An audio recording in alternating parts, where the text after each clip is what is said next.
गणेशाय नमः। कार्तिक मास व्रत कथा महात्म्य अध्याय 2। भगवान श्री कृष्ण आगे बोले, हे प्रिय, जब गुणवती को राक्षस द्वारा अपने पति एवं पिता के मारे जाने का समाचार मिला तो वह विलाप करने लगी। हाँ नाथ, हाँ पिता, मुझको त्याग कर तुम कहाँ चले गए? मैं अकेली स्त्री तुम्हारे बिना अब क्या करूं? अब मेरे भोजन वस्त्र आदि की व्यवस्था कौन करेगा? घर में प्रेमपूर्वक मेरा पालन पोषण कौन करेगा? मैं कुछ भी नहीं कर सकती। मुझ विधवा की कौन रक्षा करेगा? मैं कहाँ जाऊं? मेरे पास तो अब कोई ठिकाना भी नहीं रहा।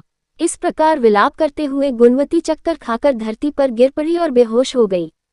बहुत देर बाद जब उसे होश आया तो वह पहले की ही भांति करुण विलाप करते हुए शोक सागर में डूब गई।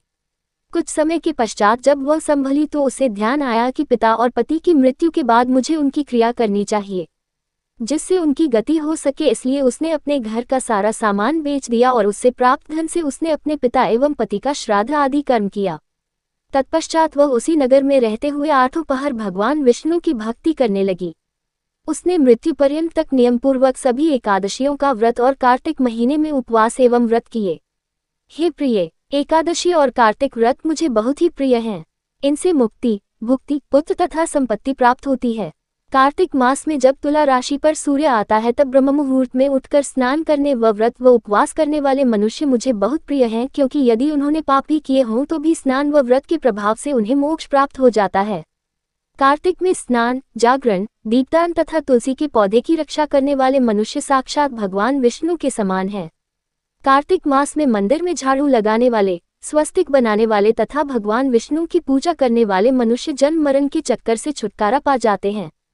ये सुनकर गुणवती भी प्रतिवर्ष श्रद्धापूर्वक कार्तिक का व्रत और भगवान विष्णु की पूजा करने लगी।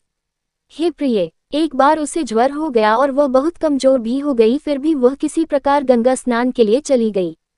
गंगा तक तो वह पहुंच गई, परंतु शीत के कारण वह बुरी तरह से कांप रही थी। इस कारण वह शिथिल हो गई। तब मेरे भगवान विष्णु दूत उसे मेरे धाम में ले आए। तत्पश्चात ब्रह्मा आदि देवताओं की प्रार्थना पर जब मैंने कृष्ण का अवतार लिया तो मेरे गण भी मेरे साथ इस पृथ्वी पर आए, जो इस समय यादव हैं।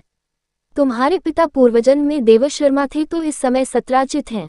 पूर्वजन में चंद शर्मा जो तुम्हारा पति था वह डाकू है, और हे देवी, तू ही वह गुणवती है। कार्तिक व्रत के प्रभाव के कारण ही तू मेरी अर्धांगिनी हुई है। पूर्व जन्म में तुमने मेरे मंदिर के द्वार पर तुलसी का पौधा लगाया था। इस समय वह तेरे महलों के आंगन में कल्पवृक्ष के रूप में विद्यमान है। उस जन्म में जो तुमने दीपदान किया था उसी कारण तुम्हारी देह इतनी सुंदर है और तुम्हारे घर में साक्षात लक्ष्मी का वास है। चूंकि तुमने पूर्वजन्म में अपने सभी व्रतों का फल पति स्वरूप विष्णु को अर्पित किया था, उसी के प्रभाव से इस जन्म में तुम मेरी प्रिय पत्नी हुई हो। पूर्वजन्म में तुमने नियमपूर्वक जो कार्तिक मास का व्रत किया था उसी के कारण मेरा और तुम्हारा कभी वियोग नहीं होगा।